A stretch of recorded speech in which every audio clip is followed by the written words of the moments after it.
Boa tarde, pessoal. Na aula de hoje nós vamos falar um pouco sobre as enzimas regulatórias. Bom, nas duas últimas aulas nós discutimos muito sobre as características gerais das enzimas, discutimos sobre os aspectos de sua estrutura e função, nós falamos do poder catalítico e da especificidade que existe entre enzima e substrato. Nós discutimos sobre a complementariedade, os modelos descritos para que ocorra a interação entre enzima e substrato, e a gente discutiu também sobre os fatores que alteram as velocidades da reação, de uma reação catalisada por uma enzima. Bom, na aula de hoje nós vamos falar de um tipo diferente de enzimas, que são as enzimas regulatórias. A maioria das enzimas, a gente vai ver que elas seguem o padrão cinético descrito pela dinâmica de Michaelis-Menten, ou seja, pela cinética enzimática definida por Michaelis-Menten. As enzimas regulatórias, elas não seguem esse padrão cinético de Michaelis-Menten e elas têm a sua atividade catalítica aumentada ou diminuída em resposta a determinados sinais dentro da célula. E essas enzimas, elas são principalmente relacionadas com vias metabólicas. Então, a gente vai discutir muito lá em metabolismo o papel dessas enzimas regulatórias, essas enzimas que, a partir de determinado sinal de sinalização dentro das células, elas podem ter a sua atividade aumentada ou diminuída. Então, o fato dessas vias metabólicas serem formadas e compostas por enzimas regulatórias, essas enzimas em si, elas vão controlar e elas conseguem regular e ajustar a velocidade de uma via de sinalização ou de uma via metabólica inteira. E elas vão controlar a velocidade das reações metabólicas de acordo com a demanda energética da célula. Então, a gente vai ver no metabolismo que, dependendo do nível de glicose, por exemplo, que a gente tem na corrente sanguínea, determinadas enzimas envolvidas no metabolismo da glicose, elas têm que estar com sua atividade aumentada, enquanto que enzimas não envolvidas no metabolismo da glicose, elas têm que estar com a sua atividade diminuída. Ou às vezes também enzimas que são ativas quando a gente tem muita quantidade de glicose na corrente sanguínea e enzimas que são ativas quando a gente tem pouca quantidade de glicose na corrente sanguínea. E a atividade dessas enzimas ela pode ser regulada de diversas maneiras. Primeiramente, por uma ligação reversível e não covalente, então através de interações fracas, né? De alguns moduladores orostéricos ou compostos regulatórios que vão se ligar então nessas enzimas e regular a sua função. E por modificações covalentes reversíveis. A gente vai discutir um pouco de cada um dos aspectos envolvidos na regulação dessas enzimas então. Bom, as enzimas regulatórias, elas passam por um processo, então, que a gente chama de modulação alostérica. Geralmente, essas enzimas, elas tendem a ser proteínas com múltiplas subunidades, ou seja, então você tem diferentes subunidades, na qual a gente, em uma dessas subunidades, a gente tem o sítio ativo e em uma outra subunidade a gente tem um sítio regulatório. Então, o sítio ativo, que é um local onde o substrato vai se ligar, e o sítio de regulação da atividade dessa enzima, eles se localizam em subunidades diferentes. Essas enzimas, elas possuem, então, esse sítio de modulação, ou esse sítio alostérico, onde vai se ligar o modulador de maneira não covalente, de forma não covalente, ou seja, por interações fracas. E aí, a ligação desse modulador no sítio alostérico pode ter dois efeitos. Se for um modulador positivo, vai ativar a atividade da enzima, e se for um modulador negativo, ele vai inibir a atividade da enzima. Uma coisa importante também se ter em mente é que a ligação desse modulador ele vai induzir modificações conformacionais na estrutura da enzima, modificando a sua atividade para com o substrato. Ou seja, se for um modulador positivo, ele vai induzir uma mudança conformacional na enzima, de maneira que a enzima ela possa reconhecer de maneira mais específica o seu substrato. Se for um inibidor, esse modulador alostérico, então ele vai impedir, por exemplo, que essa enzima reconheça de maneira eficiente o seu substrato. E uma coisa interessante também dessas enzimas regulatórias é que, geralmente nas vias metabólicas, essas enzimas regulatórias elas são localizadas, né, nos passos iniciais de uma reação metabólica, por exemplo, e o produto final da via metabólica que essa enzima catalisa, né, o produto final dessa reação, ele é um dos moduladores alostéricos que tem a capacidade de inibir essa enzima por um mecanismo de feedback, que a gente chama, e aí o produto final da via, ele inibe essa enzima regulatória, e aí a gente consegue controlar o fluxo de substratos ou de intermediários por essa via metabólica. Então, falando da modulação alostérica, como eu disse anteriormente, ela pode ser de inibição, na qual o modulador alostérico, então, ele se liga no sítio alostérico, que é um sítio diferente do sítio ativo da enzima, e uma vez que o inibidor está ligado nesse sítio alostérico, a enzima não consegue reconhecer o substrato de maneira efetiva. Então, a gente tem uma inibição alostérica. No caso da ativação alostérica, o ativador ele se liga no sítio alostérico, no sítio modulador, e observem que a enzima ela sofre uma mudança conformacional de forma que altera a estrutura, né, e a conformação do seu sítio ativo, e aí a enzima consegue reconhecer de maneira mais efetiva o seu substrato para realizar a reação enzimática. Então, princípios da regulação alostérica, como eu disse anteriormente para vocês, geralmente o sítio ativo e o sítio regulatório, eles ficam em subunidades diferentes. E esse aqui é o modelo que vai explicar, então, como que acontece essa regulação alostérica.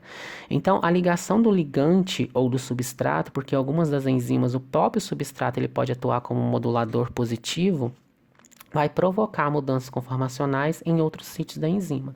Então aqui a gente tem uma enzima com duas subunidades, a subunidade regulatória em laranja e a subunidade catalítica em azul. E aí a gente tem a ligação tanto do modulador quanto do substrato. Então a enzima ela vai de um estado menos ativo para um estado mais ativo. E o que acontece nesse estado mais ativo? Um modulador, nesse caso aqui, um modulador positivo, ele se liga na subunidade regulatória dessa enzima, induzindo uma mudança conformacional na subunidade catalítica, de maneira que o substrato ele pode ser reconhecido de maneira mais efetiva. Então, essa enzima ela vai estar na sua forma mais ativa, que a gente chama. E da mesma forma que o sítio ativo ele é específico para o substrato, ou seja, ele apresenta uma conformação, uma característica de cargas ou características que permitem estabelecer determinados tipos de interações fracas, o sítio regulatório também ele vai ser específico para o seu modulador. Um exemplo de uma importante enzima regulatória é a reação catalisada por essa enzima, pela aspartato transcarboamilase. Essa enzima, ela é uma enzima que participa numa das primeiras etapas da síntese de nucleotídeos, que são importantes nos processos de divisão celular, para a síntese de nucleotídeos de pirimidina. E essa enzima, ela alterna, né, entre duas conformações, uma conformação que a gente chama de estado T, ou inativo, na qual o seu modulador alostérico, o CTP, ele se liga e diminui a atividade dessa enzima, e uma forma mais ativa, ou estado ativo R, que a gente chama, na qual o CTP ele vai estar desligado dessa enzima e ela vai estar na sua conformação mais ativa. E o CTP ele é um dos produtos finais dessa via de síntese de nucleotídeos. E ele vai atuar, então, como um inibidor alostérico para a atividade dessa enzima. E, além disso, essa enzima ela apresenta outros sítios de regulação que tem grande afinidade por ATP. Então, o ATP, ele, nesse caso, ele vai atuar como um modulador positivo, sinalizando que a célula tem substratos em quantidade suficiente para que ocorra a síntese de novos nucleotídeos, e o CTP, ele atua como um modulador negativo. Uma vez que você aumentar a concentração de CTP na célula, por ele ser o produto final dessa via, ocorre uma inibição por feedback. Esse gráfico ele ilustra bem isso. Então a gente observa que quando a gente compara a velocidade de reação com a presença do aspartato, que é um dos substratos para essa enzima, né, a TCase, a gente observa que na presença de CTP, a atividade dessa enzima ela é drasticamente reduzida quando comparada com a curva na ausência de CTP. Então, observe-se que ocorre um aumento no Km, nesse Km meio, né, nesse Km aparente, ou seja, a enzima ela diminui a sua afinidade pelo aspartato. E quando a gente induz a ativação dessa enzima colocando ATP na reação, observa que a curva ela volta a ter valores próximos da ausência de CTP, mostrando então que o ATP ele é um modulador positivo, uma vez que a gente teve uma diminuição do valor de cameio, ou seja, a gente aumentou a afinidade da enzima pelo seu substrato na presença do ATP. Então mostra essa regulação, ora positiva, ora negativa para essa enzima. Uma outra característica das enzimas alostéricas é que elas não obedecem à cinética de Michaelis-Menten. Então a gente viu na nossa primeira aula de enzimas que a cinética de Michaelis-Menten ela descreve uma hipérbole na qual a gente consegue, através da equação de Michaelis-Menten, calcular os parâmetros cinéticos para a enzima. E essa curva que a dinâmica de Michaelis-Menten descreve é uma curva hiperbólica.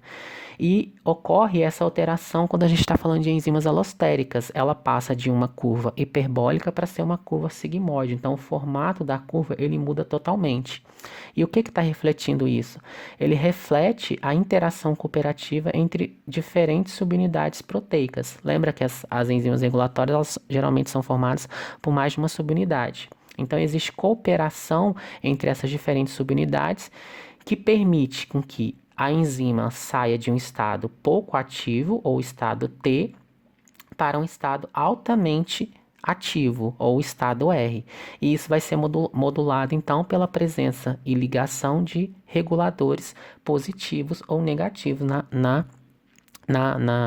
se ligando, né, no sítio regulatório dessa enzima. E essa mudança estrutural, então, em uma das subunidades que foi gerada pela ligação do modulador, né, no sítio regulatório da enzima, gera, então, mudanças estruturais que se propagam para subunidades adjacentes. Então, o modulador ele liga em uma subunidade e essa mudança conformacional faz com que a enzima consiga, então, transitar entre esse estado pouco ativo para o estado altamente ativo. Um exemplo de uma proteína que exibe essa cinética, então, sigmoide, né, essa cinética de regulação alostérica, é a hemoglobina. A hemoglobina na corrente sanguínea, ela transita em duas conformações diferentes. Uma conformação desligada de oxigênio, também conhecida como estado T ou desoxihemoglobina, e uma hemoglobina com alta afinidade por oxigênio, ou hemoglobina no estado R, também conhecida como oxihemoglobina. A hemoglobina do estado T, ela tem baixa afinidade por oxigênio e a estrutura dela é mantida pela estabilização por pares iônicos, principalmente por esses resíduos de histidina que a gente tem na região de interseção entre uma subunidade e outra. E observe que a ligação do oxigênio nesse estado T, ou seja, da desoxihemoglobina, induz uma mudança conformacional para que a hemoglobina atinja o seu estado mais ativo, ou seja, o seu estado com alta afinidade de oxigênio. E essa mudança se dá principalmente pelo deslocamento, né, desses pares iônicos que antes estavam sendo formados aqui e uma diminuição, eles se deslocam então para o centro da molécula de hemoglobina e a gente tem uma diminuição dessa cavidade central também da molécula de hemoglobina, mostrando então que a hemoglobina consegue transitar desse estado de baixa afinidade por oxigênio para o estado de alta afinidade por oxigênio. Essa alteração se dá principalmente devido à ligação do oxigênio no grupo M. Lembra que o grupo M é aquele grupo prostético que está firmemente ligado à hemoglobina e é ele que vai ser importante para o transporte de oxigênio. Então, a ligação do oxigênio muda a posição do grupo M. Ó. Se a gente observar, ocorre um deslocamento desse grupo M. E aí a hemoglobina, então, ela sai desse estado T de baixa afinidade para o estado R de alta afinidade. E a gente diz que a ligação do oxigênio na molécula de hemoglobina, ela é cooperativa, ou seja, uma vez que o oxigênio se liga em uma única subunidade da hemoglobina, essa mudança vai induzir, então, alterações conformacionais na hemoglobina que são transferidas, então, para outras subunidades vizinhas. Então, é uma ligação cooperativa.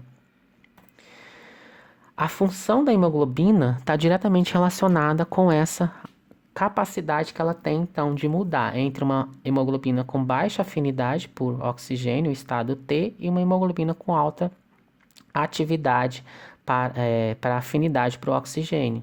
Então, ela vai estar sempre oscilando nesse estado de alta e baixa afinidade.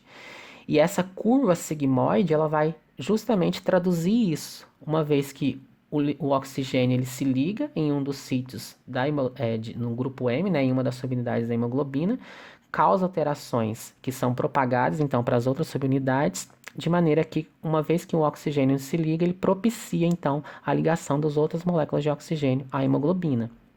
Então, por isso que a hemoglobina, ela consegue, então, captar oxigênio lá nos pulmões, onde a gente tem uma pressão de oxigênio bem maior, e ela vai liberar o oxigênio lá nos tecidos, onde a pressão de oxigênio ela é menor. Então, ela consegue captar oxigênio no pulmão, onde a gente tem uma pressão maior de oxigênio, e liberar esse oxigênio no tecido. Então, essa cinética de cooperatividade está diretamente relacionada com a função da molécula de hemoglobina.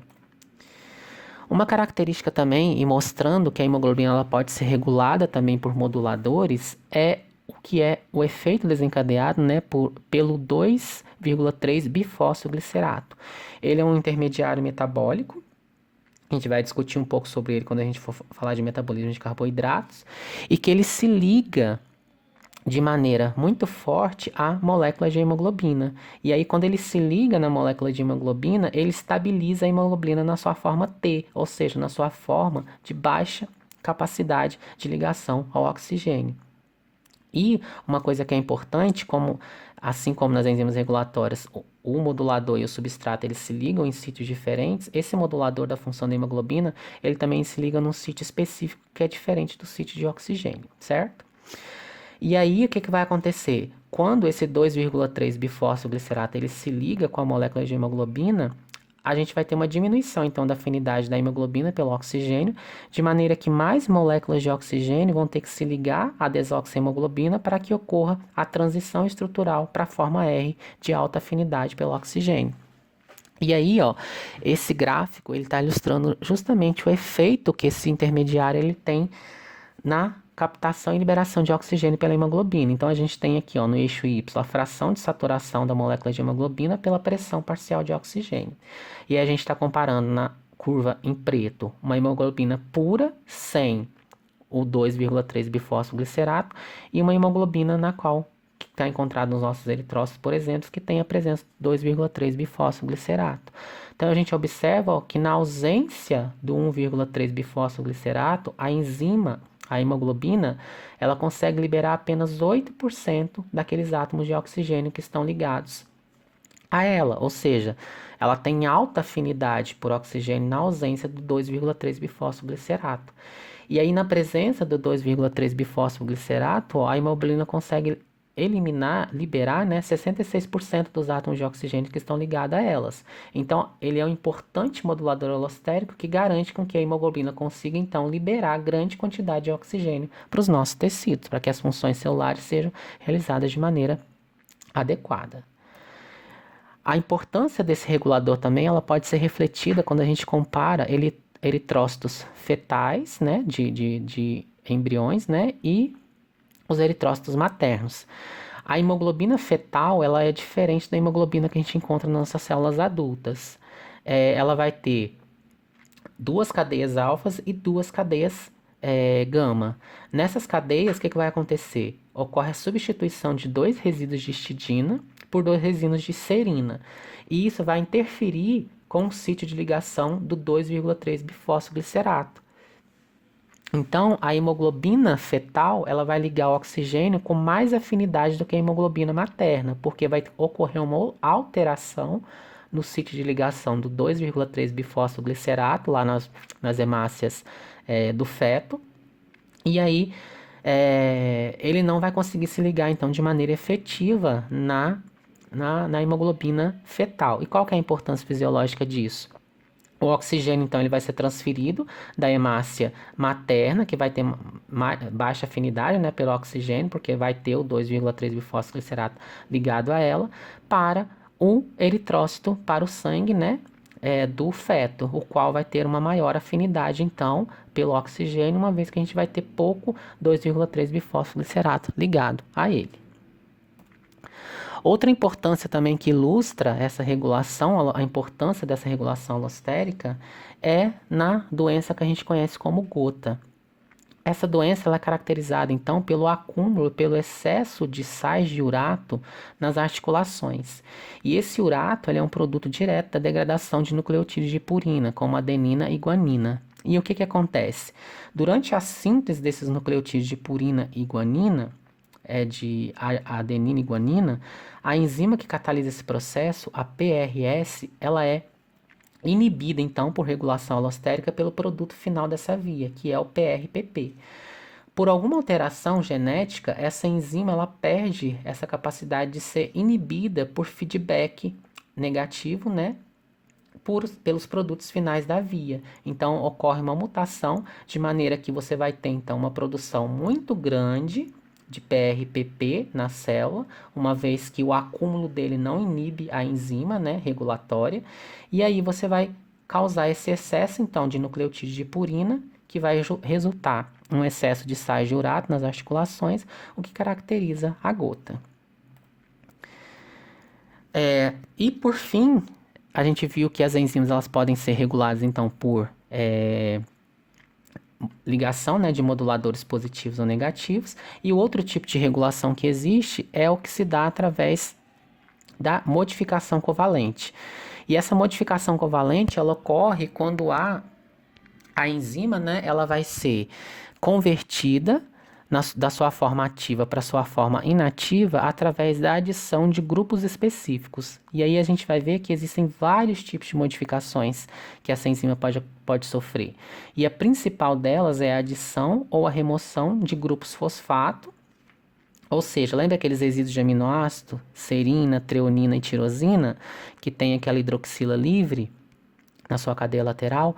Esses vão ser os alvos de modificação, ou seja, esses resíduos, como aqui mostrado a fosforilase B, ela tem ou resíduos de serina, treonina, né, com OH livre, que podem ser, então, reconhecidos por uma enzima, que a gente chama de sinase. E o que essa sinase faz? Ela transfere grupos fosfato para essa enzima. E aí ela pode transitar de uma forma ativa, menos ativa, por uma forma mais ativa, devido a essa modificação covalente que ela teve, ou seja, ela foi fosforilada. E aí existe uma outra classe de enzimas, que são as fosfatases, que conseguem, da mesma forma, retirar esse grupo fosfato dessa enzima e converter novamente ela na sua forma defosforilada. Então, a fosforilação é um importante evento, que ela pode ativar determinadas enzimas ou inibir a atividade de determinadas enzimas. Por isso que a fosforilação ela é um processo de modificação covalente reversível. Então, essas são as referências da nossa aula e até a próxima.